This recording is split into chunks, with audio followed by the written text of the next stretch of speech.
नमस्कार, मैं हूं रचना सिंह और आप देख रहे हैं हमारा phone in live programme hello doctor.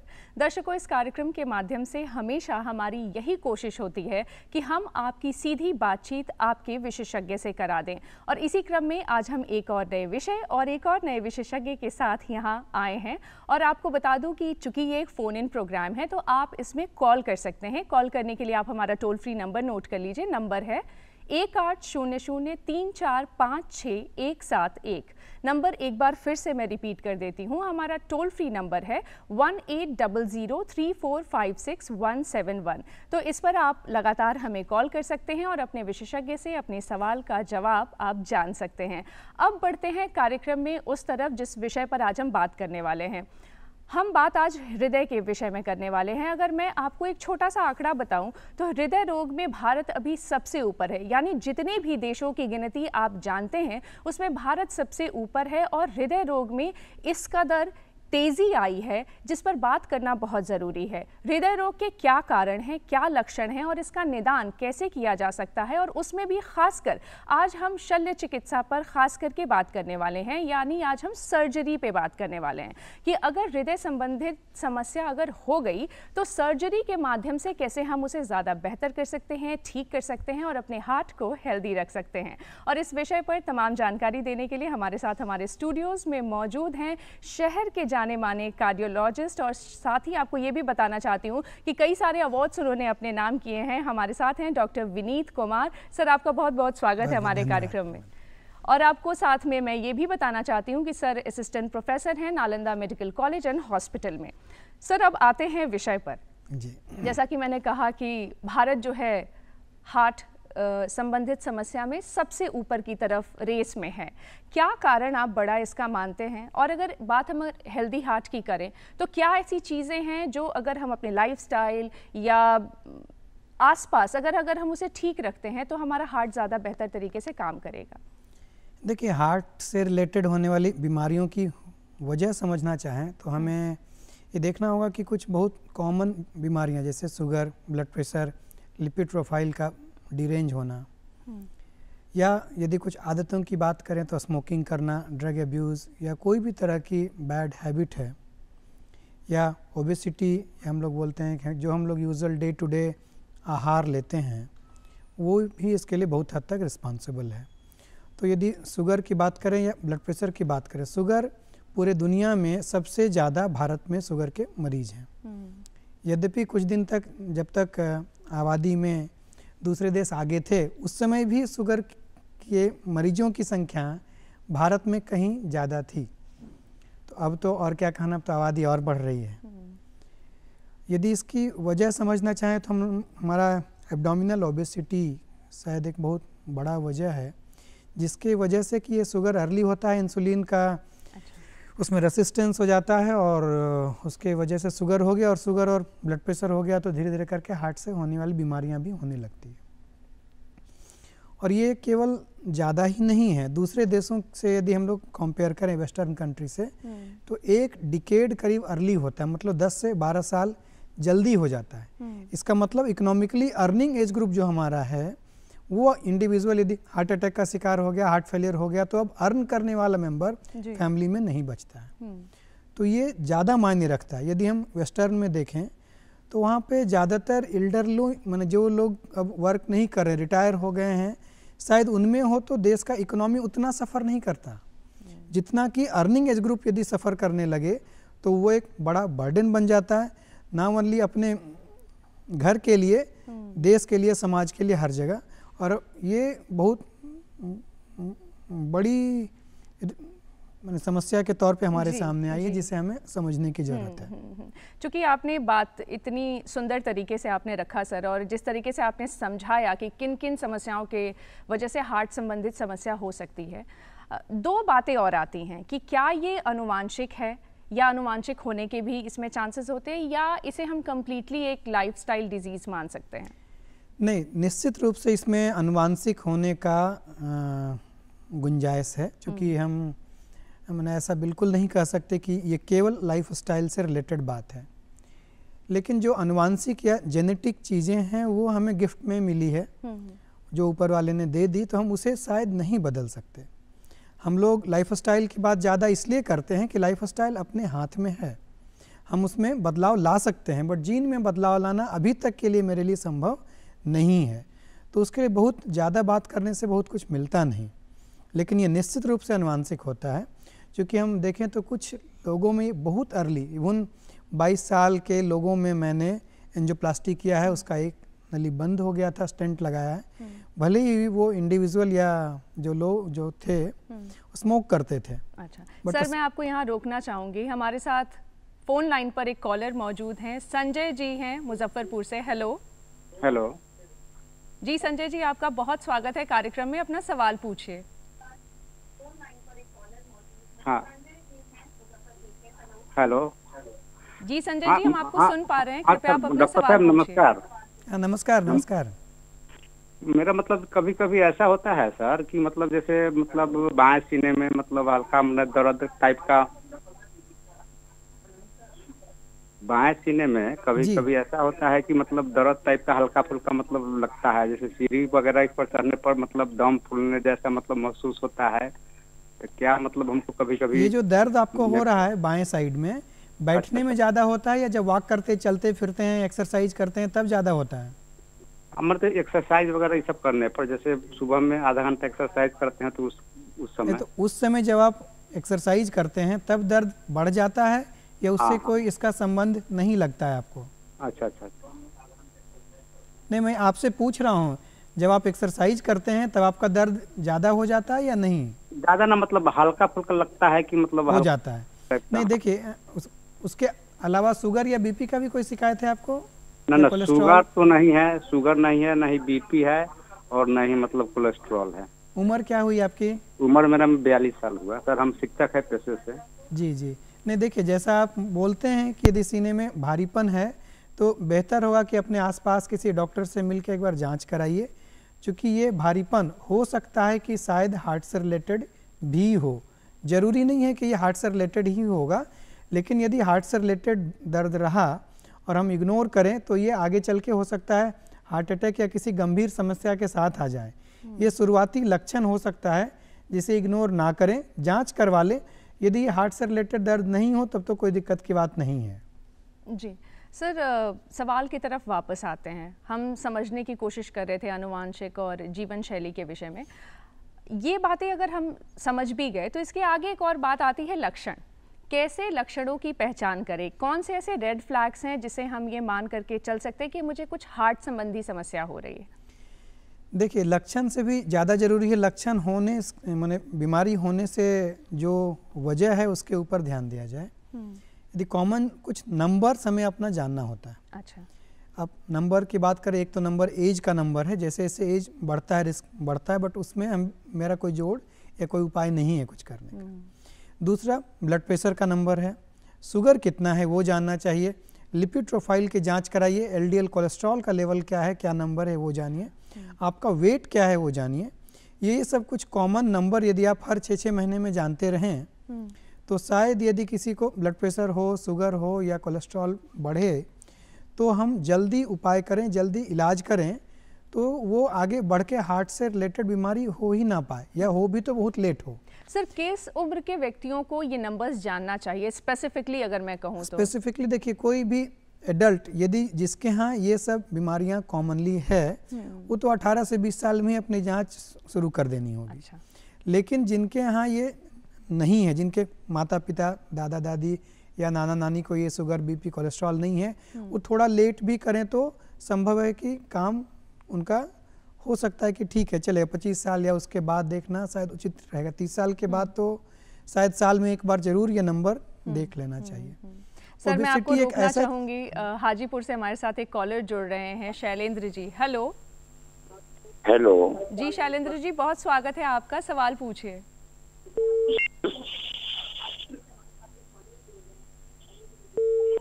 सवाल पूछना ये है कि पेस मेकर जो लगता है तो उसमें क्या डबल पेस मेकर भी लगता है और सिंगल पेस मेकर भी लगता है? यदि लगता है तो कौन सा मरीज में लगता है? देखिए, जो आप बात पूछ रहे हैं बहुत अच्छा सवाल है। जहाँ तक पेसमेकर की बात करते हैं तो वो उस हालात में लगाते हैं जब दिल का धड़कन बहुत स्लो हो जाता है। तो उसमें एक चैम्बर में भी हो सकता है, डबल चैम्बर में भी हो सकता है। डबल चैम्बर का थोड़ा सा ज़्यादा महंगा पड़ता है। जान बचाने की बात करें तो सिंगल चैम्बर से भी जान बचेगा, कोई वजह नहीं है कि उससे जान नहीं बचेगा। लेकिन डबल चैम्बर में कुछ एक्स्ट्रा फीचर है जो सिंगल चैम्बर के अलावा है। जैसे नॉर्मल हार्ट जैसा बीट करता है उस लगभग उसी तरह बीटिंग होगा डबल चैम्बर में। मतलब पहले एट्रियम का बीटिंग होगा, फिर वेंट्रिकल का बीटिंग होगा। सिंगल चैम्बर में केवल वेंट्रिकल का बीटिंग होगा, एट्रियम के साथ उसका सिंक्रोनाइजेशन या रिलेशनशिप नहीं रहता है। तो लंबे समय तक यदि ऐसा रहा तो कई बार हार्ट थोड़ा वीक होने का चांस रहता है। तो यदि आप सक्षम हैं, अफोर्ड कर सकते हैं तो डबल चैम्बर लगाना डिफिनेट रूप से बेहतर होगा। लेकिन यदि कोई इकोनॉमिक दिक्कत है और जान की बात आ रही है तो सिंगल चैम्बर भी जान बचाने के लिए सफिशिएंट है। स्पेशली जिनका हार्ट नॉर्मल है वो सिंगल चैम्बर ज़्यादा दिक्कत नहीं करेगा। लेकिन जिनका हार्ट ऑलरेडी वीक है उसमें हम लोग सिंगल चैम्बर लगाने में थोड़ा हेजिटेट करते हैं, क्योंकि और वीक यदि इस वजह से हो गया पेसमेकर से तो थोड़ा दिक्कत बढ़ जाएगी। जी सर, हम नंबर्स पे थे और जैसा कि अभी आप बता रहे हैं, जैसे हम कॉमन चीज़ देखते हैं ओबेसिटी। यदि हम लोग अपना वेट की बात करें तो यदि हम रेगुलर देखते रहें तो शायद वो अनकंट्रोल नहीं बढ़ता है। यूजुअली अचानक से किसी का 90 kg या 100 kg नहीं होगा। डिफिनेट रूप से ग्रे जोन है। यदि आप देखते हैं कि ये अलार्मिंग जोन में जा रहा है तो आप कुछ ना कुछ निश्चित रूप से उपाय जरूर करेंगे। जी। एक और सवाल अब समझना चाहते हैं सर, और ये सर्जरी से रिलेटेड है कि किन परिस्थितियों में, जैसा कि अभी शैलेंद्र जी का भी सवाल था कि पेसमेकर लगाने की ज़रूरत पड़ी, किन परिस्थितियों में सर्जरी आप सजेस्ट करते हैं? कब आपको लगता है कि अब पेशेंट के साथ सर्जरी ही एकमात्र उपाय है या बेहतर उपाय है? देखिए, सर्जरी में बेसिकली अभी हमारे पास मैं आपको रोकना चाहूँगी। देवेंद्र जी हमारे साथ टेलीफोन लाइन पर जुड़ रहे हैं आरा से। हेलो जी मैम। जी देवेंद्र जी, स्वागत है आपका, सवाल पूछिए। हेलो जी मैम। जी देवेंद्र जी, कृपया आप अपने टेलीविजन का वॉल्यूम थोड़ा सा कम कर दीजिए, उसके बाद सवाल पूछिए ताकि हमारे विशेषज्ञ आपके सवाल को बेहतर तरीके से सुनकर जवाब दे पाएं उसका। ठीक मैम। मैं हमको 99 में सीएम भी हुआ था मैम, और फिर 15 में, फिर 24 में बीएम भी हुआ है मैम। कितने बार बीएम भी होगा या बदलना पड़ेगा बॉल्व को सर? बीएम भी शुरू में आपका सीएम भी हुआ था, उसके बाद बीएम भी हुआ, ऐसा ही बोल रहे हैं ना आप? दो बार बीएम भी हुआ है, 2 बार सीएम भी हो गया। देखिए, ऐसा जरूरी नहीं है कि इस बार बदलना ही होगा। एको करके देखना पड़ेगा कि वॉल्व का हालात कैसा है। यदि वॉल्व अभी भी ठीक है, जिसका चांस यूजुअली बहुत कम रहता है, क्योंकि 2 बार बलूनिंग कर दिया गया, फुला दिया गया, तो यूजुअली वॉल्व में डैमेज आ जाता है। लेकिन फिर भी यदि ऊपर वाला रहम किया, वॉल्व आपका ठीक है, ज़्यादा लीकेज नहीं है, तो दोबारा बलूनिंग का गुंजाइश है। लेकिन यदि वॉल्व पूरा डैमेज है या लीकेज हो गया या बहुत ज़्यादा हार्ड हो गया, उस जगह कैल्शियम जमा हो जाता है ज़्यादा, तो उस हालात में बदलना बेहतर विकल्प है। और इसका जवाब हम लोग इकोकार्डियोग्राफी करके आपको दे सकते हैं।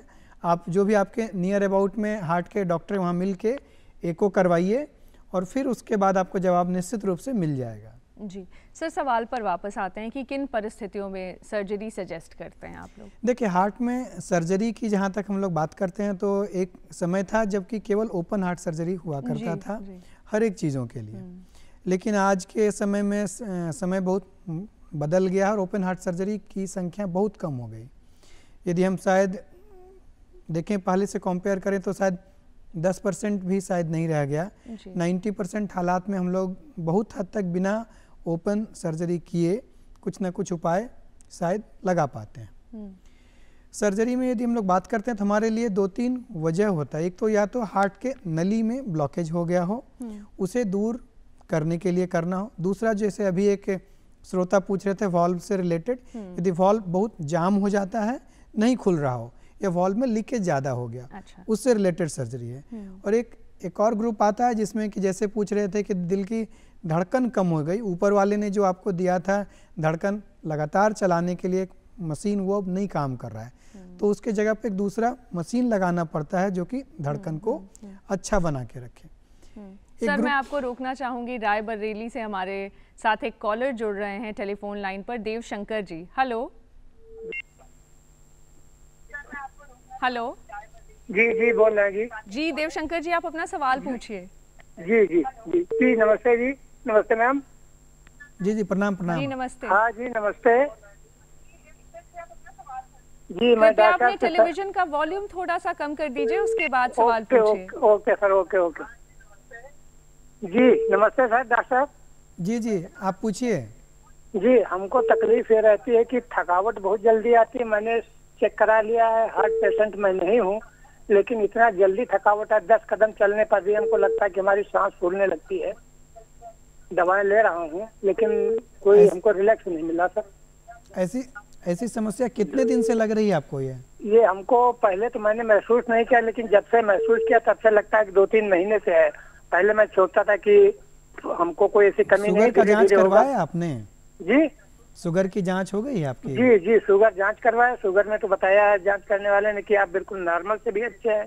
वही हाल बीपी का है। खान पान में बड़ा कंट्रोल करके रहता हूँ, लेकिन एज फैक्टर हमारा एज 74 ईयर है। मैं इस पर सीने में कोई दर्द या भारीपन या सांस लेने में दिक्कत तो नहीं होती है? दर्द कोई नहीं होता है। जैसे बैठा रहूं ना तो कोई तकलीफ नहीं, लेकिन जब चल देता हूँ। जी जी नहीं, देखिए जैसा आप लक्षण बोल रहे हैं प्रोबेबली ये लक्षण हार्ट का है, ऐसा लगता नहीं है मुझे। लेकिन एक बार जो भी आपके आसपास डॉक्टर हैं जाके एक बार इकोकार्डियोग्राफी करवा लीजिए। कई बार हार्ट के वीकनेस में ऐसा हो सकता है, लेकिन प्रोबेबिलिटी बहुत कम है कि शायद आपको हार्ट से रिलेटेड दिक्कत है।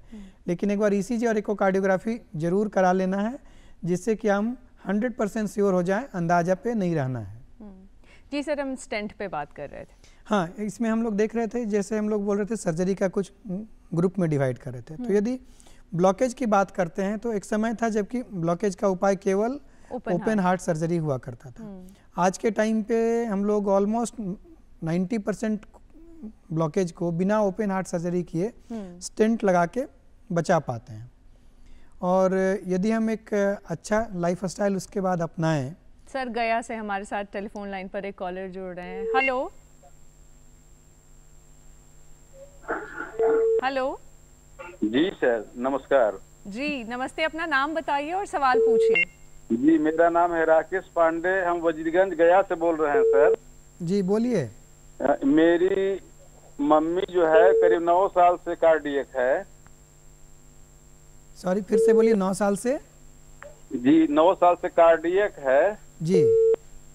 और रह रह करके खांसी, इधर करीब 10-15 दिन से खांसी आया और खांसी नहीं रहा है सर। तो क्या खांसी का वजह हार्ट प्रॉब्लम भी हो सकता है सर? हार्ट का वीकनेस भी बताया गया आपको? कहाँ दिखा रहे हैं अभी आप? अभी ऐसे तो प्रभात बाबू के यहाँ पहले हम पटना में दिखाए थे। जी जी। उसके बाद प्रभात बाबू के जाने के बाद राजीव कृष्णन वहीं पोस्टेड हैं। हार्ट का वीकनेस बताया गया है आपको क्या उसमें? जी बताया गया 30%। नहीं तो ये हो सकता है कि शायद हार्ट के वीकनेस के मरीजों में खांसी की समस्या भी कई बार कॉमनली आती है। स्पेशली वो जो खांसी है लेटने पे बढ़ जाएगा आपका, बैठेंगे तो आराम रहेगा। और शायद इसका एक वजह ज़्यादा मात्रा में वाटर इंटेक या फ्लूइड इंटेक भी हो सकता है।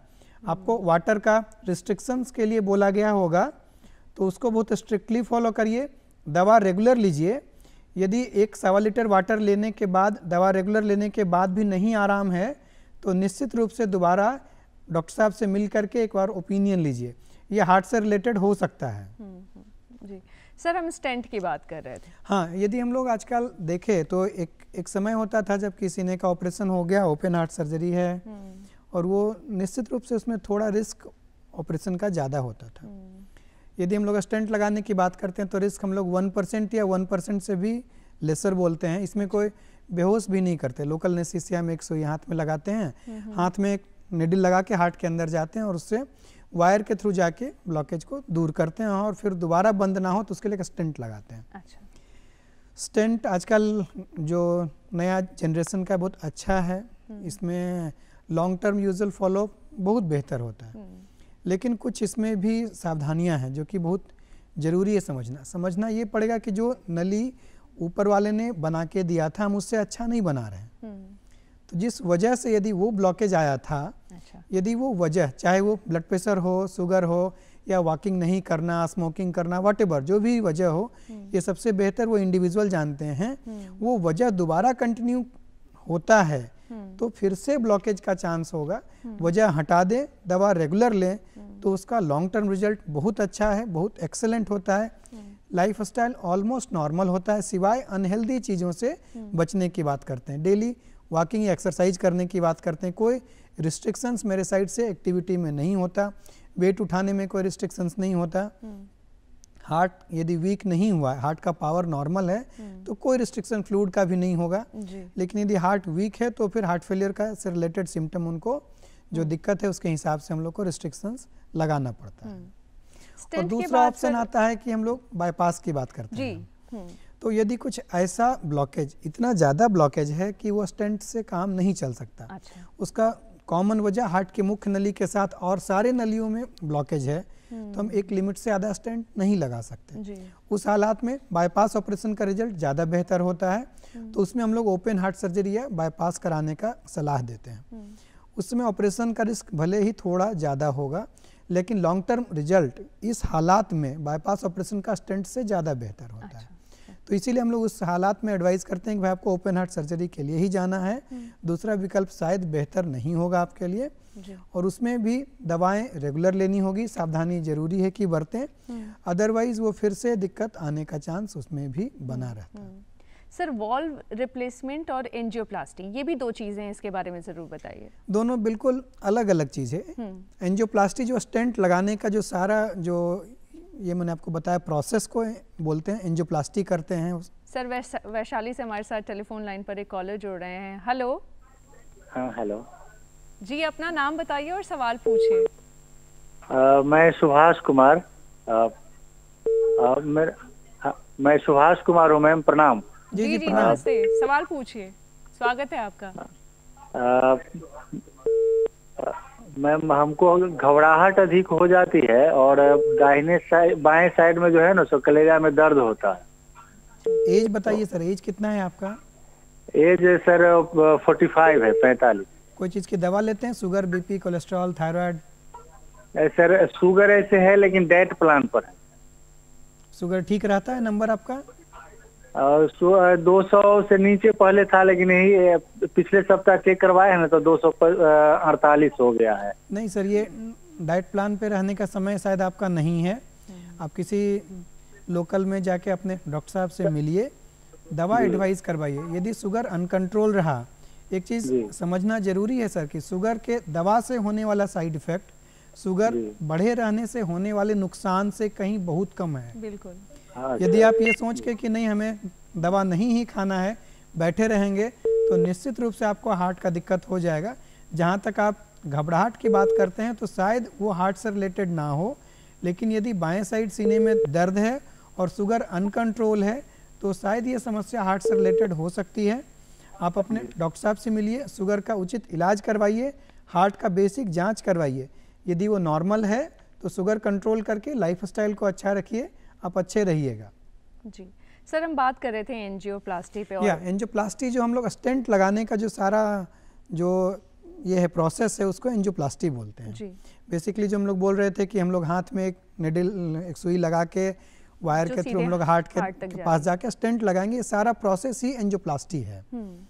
और मेडिकल वर्ड जो बुलाया जाता है वही एंजियोप्लास्टी कहते हैं। अच्छा। वॉल्व रिप्लेसमेंट की बात करते हैं जबकि जब हार्ट का वॉल्व, जैसे हार्ट के अंदर कुछ वॉल्व है जो कि ब्लड को एक डायरेक्शन में बहने देता है, यदि उसमें स्टेनोसिस मतलब ब्लॉकेज हो गया, वो नहीं खुल पा रहा है, या वॉल्व में लीकेज हो गया, वो अपना काम जो वॉल्व को एक डायरेक्शन में जाना ब्लड था दूसरे डायरेक्शन में भी जाने दे रहा है, तो हम लोग लीकेज बोलते हैं। जी। तो वॉल्व के लीकेज में के कंडीशन में वॉल्व का रिप्लेसमेंट या रिपेयर किया जाता है। एंजियोप्लास्टी हार्ट में ब्लड सप्लाई होने वाले नली में ब्लॉकेज को दूर करने के लिए करते हैं। तो ये दोनों बहुत ही अलग है, दोनों में कोई सिमिलरिटी एकदम नहीं है। और रहा कि वॉल्व के सिकुड़ने के हालात में भी एक दूसरा विकल्प मेरे पास रहता है कि कई बार हम लोग बलून से ओपन करते हैं। अच्छा जी। जैसे एक हमारे श्रोता के साथ हुआ है, 2 बार उन्होंने ओपन ऑलरेडी करवा चुके हैं। इस बार उनका सवाल था कि क्या तिवारा ओपन हो सकता है या रिप्लेसमेंट के लिए ही जाना पड़ेगा। बलूनिंग करने से फिर वापस हम लोग एक वायर के थ्रू वॉल्व के क्रॉस जाके वॉल्व को बलून से एक निश्चित साइज तक ओपन कर देते हैं, फुला देते हैं। सर हम आपको रोकना चाहेंगे यहाँ। भागलपुर से टेलीफोन लाइन पर हमारे साथ एक कॉलर जुड़ रहे हैं। हेलो। हेलो, प्रणाम सर।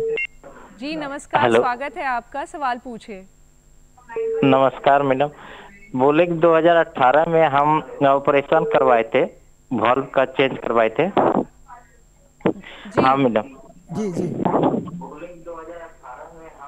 हाँ, तो वो बीएम बिरला कलकत्ता में करवाए थे, लेकिन फिलहाल अभी जो डॉक्टर साहब को भागलपुर में फिर दिखाए तो बोल रहा है कि दूसरा वाला वॉल्व फिर डैमेज हो गया। नहीं, वो देखना पड़ेगा, हो सकता है ऐसा संभव है, क्योंकि जिस समय आपका ऑपरेशन हुआ होगा उस समय एक ही वॉल्व ऑपरेशन के लायक रहा होगा। अभी दूसरा वॉल्व में बीमारी ज़्यादा बढ़ जाने की वजह से शायद वो ऐसा सजेस्ट कर रहे हैं। डिटेल्ड एको करके एक बार देखना चाहिए। और यूजुअली आपको एक इंजेक्शन भी उसके साथ एडवाइस किया गया होगा हर 21 दिन में। यदि आप वो इंजेक्शन समय पे नहीं लेते हैं तो उससे भी दूसरे वॉल्व में डैमेज होने का रिस्क बढ़ता है। एडवाइस को रेगुलरली फॉलो करने पे ये संभावना थोड़ी घट जाती है, तो उस चीज़ का जरूर ध्यान रखिए। जो भी एडवाइस आपको डॉक्टर देते हैं उसका कुछ ना कुछ मकसद होता है, उसके हिसाब से ही रहें तो बेहतर रहेगा। जी, एक और सवाल आपसे समझना चाहते हैं सर कि किस परिस्थितियों में मानते हैं अब आप कि व्यक्ति को अब ज़रूरत है सर्जरी की, और उसके लिए क्या कुछ तैयारियां जो हैं वो एक इंडिविजुअल को, जो पेशेंट है, उसको भी करनी चाहिए और जो आप सजेस्ट करते हैं? देखिए, जहाँ तक बात करते हैं सर्जरी में हार्ट का ब्लॉकेज की, सबसे ज़्यादा जो लाभ उसमें होता है वो हार्ट अटैक हो गया। मतलब देखिए, जो ब्लॉकेज है वो शुरू में बहुत मिनिमल 10-20% है, शायद वैसा ब्लॉकेज हमारे या आप में भी हो, हम लोग को नहीं पता चलता। कोई सिम्टम नहीं आता। वो ब्लॉकेज धीरे धीरे बढ़ता जाता है। बढ़ते बढ़ते जब वो ब्लॉकेज 70 to 80% तक हो गया, तब वॉकिंग या एक्सरसाइज पे हार्ट को जितना ब्लड मिलना चाहिए, क्योंकि जब हम एक्सरसाइज करते हैं, वॉक करते हैं, सीढ़ियाँ चढ़ते हैं, तो हार्ट को ज़्यादा ऑक्सीजन की आवश्यकता होती है नॉर्मल हालात से। तो वो ज़्यादा ऑक्सीजन का सप्लाई के लिए ज़्यादा ब्लड चाहिए। 70 to 80% ब्लॉकेज में वो ज़्यादा ब्लड या ऑक्सीजन उससे सप्लाई नहीं हो पाता है, तो उसके वजह से ऑक्सीजन का डिफिशियंसी महसूस होता है और सीने में दर्द या भारीपन होता है या सांस में दिक्कत आती है। तो ये हालात तक रिलेटिवली स्टेबल है हार्ट में, तब तक वीकनेस नहीं आया रहता है। लेकिन यदि वो 70-80% का ब्लॉकेज 100% पे आ जाए, उसका कॉमन वजह ऊपर का लेयर हट गया, खून का उस जगह थक्का जम जाना होता है जो अचानक होता है, तो इसे हम लोग हार्ट अटैक बोलते हैं। हार्ट अटैक में कोई 70-80% ब्लॉकेज था, अचानक से खून का थक्का बन के जम गया, वो बंद हो गया। सर गुड़गांव से एक कॉलर हमारे साथ जुड़ रहे हैं टेलीफोन लाइन पे। हेलो। हेलो जी नमस्कार, अपना नाम बताइए, स्वागत है आपका, सवाल पूछिए। अशोक कुमार जी, मेरे चेस्ट में ना कभी कभी पेन होता है लेफ्ट साइड में। कहाँ, पेट में या चेस्ट में? चेस्ट में। जी, बैठे रहते हैं तब होता है या जब कुछ काम करते हैं तब होती है?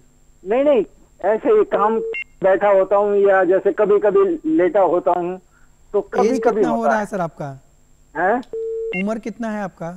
एज 64। कोई चीज की दवा लेते हैं लगातार, शुगर बीपी? कोई दवाई नहीं लेता, कोई भी दवाई नहीं। देखिए, ऐसा दर्द जो यूजुअली बैठे बैठे हो रहा हो वो जनरली हार्ट का नहीं होता है। लेकिन यदि कुछ दिनों में रिलीफ ना हो तो जरूर एक बार डॉक्टर साहब से मिल लीजिए अपने आसपास। जनरली जो दर्द का नेचर आप बता रहे हैं शायद वो हार्ट का नहीं लगता है, लेकिन फिर भी यदि कुछ दिनों में रिलीफ ना रहे और दर्द होता रहे तो एक बार डॉक्टर साहब से मिल के जाँच करवा लेना उचित रहेगा। जी, एक आखिरी सवाल आपसे समझना चाहते हैं सर, ये थोड़ा मिला जुला सवाल है। पहला सवाल ये कि जीवन शैली में बदलाव करके कैसे इस समस्या से, हार्ट संबंधित समस्या से बच सकते हैं, और दूसरी जो उससे भी ज़रूरी बात है कि ये जो पेशेंट्स हैं इनका फॉलोअप कितना ज़रूरी है? देखिए, जीवन शैली में बदलाव बहुत ज़रूरी है। दवा जितना, जैसे यूजुअली हम लोग स्टेंट लगा दिए, बाईपास कर दिए या वॉल्व का रिप्लेसमेंट किए, हर हालात में हम लोग को जीवन शैली में बदलाव लाना है, क्योंकि ये समझना ज़रूरी है कि ये जो डैमेज था वो रिपेयर हो गया, कोई ऊपर वाले का वरदान नहीं मिला कि वो दोबारा नहीं होगा। तो यदि हम वो बदलाव नहीं लाएंगे तो फिर से जैसे एक बार हुआ दोबारा होने का रिस्क और ज़्यादा है। तो उन्हें तो ज़्यादा स्ट्रिक्ट होना है अपने जीवन शैली में, और वो बदलाव बहुत स्मॉल बदलाव है। यदि हम थोड़ा सा अपने ऊपर नियंत्रण रखें, ये शुरुआत से शुरू करते हैं तो डेली सुबह में उठ के आधे घंटे वॉक करना, ब्रिस्क वॉक करना, मोबाइल फ़ोन लेके धीरे धीरे बात करना इज़ नॉट मैंने अच्छा नहीं है। अपने लिए चलना है, आधे घंटे से ऊपर चलना है डेली, और ये सबसे ज़रूरी है। उसके बाद आता है आहार व्यवहार में थोड़ा बदलाव। बाहर के फूड या फ्राइड आइटम या जो हम लोग जंक है, हाँ जंक फूड देखते हैं, उससे बचने का ज़रूरत है। मोटे अनाज की तरफ जाना शायद बेहतर होता है जी। जो शायद हमारे दादाजी के समय में ज़्यादा इस्तेमाल किया जाता था। इसी वजह से उसमें हार्ट अटैक का रिस्क इतना नहीं था जो आज हम देख पाते हैं। तो यदि हम घर का बना नॉर्मल फूड खाएंगे और उसमें ज़्यादा ऑयल यूज़ नहीं करते हैं, वॉक करें। यदि कोई गलत हैबिट है, जो भी गलत आदतें हमें है उसे छोड़ना होगा। तीसरा चीज़ बहुत ज़रूरी आता है, जो भी दिक्कत है जैसे ब्लड प्रेशर का, शुगर का, या लिपिड प्रोफाइल डिरेंज है या ओबेसिटी है, तो उसे दूर करना होगा, चाहे जो हो जाए। ब्लड प्रेशर का नंबर नॉर्मल चाहिए, शुगर का number normal, cholesterol normal, weight normal. ये करना आसान है, थोड़ा सा बदलाव करें तो शायद ये चीज़ कर सकते हैं, ये आसानी से हो जाएगा। जी सर, आप हमारे कार्यक्रम में आए, आपने हमारे दर्शकों के लिए इतना वक्त निकाला और इतनी अच्छी जानकारी उनसे साझा की, इसके लिए आपका बहुत बहुत धन्यवाद। बहुत बहुत थैंक यू बुलाने के लिए, बहुत बहुत धन्यवाद दर्शकों को सुनने के लिए। तो दर्शकों, हम बात कर रहे थे डॉक्टर विनीत कुमार से, जो कि शहर के जाने माने कार्डियोलॉजिस्ट हैं, जो कि हमें बता रहे थे कि हृदय संबंधी समस्या से आप बच सकते हैं अगर आप अपनी जीवन शैली में परिवर्तन करते हैं तब। और उसके अलावा जो बहुत ज़रूरी चीज़ है कि जो मरीज़ हैं उन्हें फॉलोअप में रहने की बहुत ज़्यादा ज़रूरत है। डॉक्टर से अपने कंसल्ट करते रहिए, लगातार उनसे मिलते रहिए, और अगले हेलो डॉक्टर में हम आपके पास फिर से आएंगे एक नए विषय और एक और नए विशेषज्ञ के साथ। तब तक के लिए आप देखते रहिए DD बिहार। नमस्कार।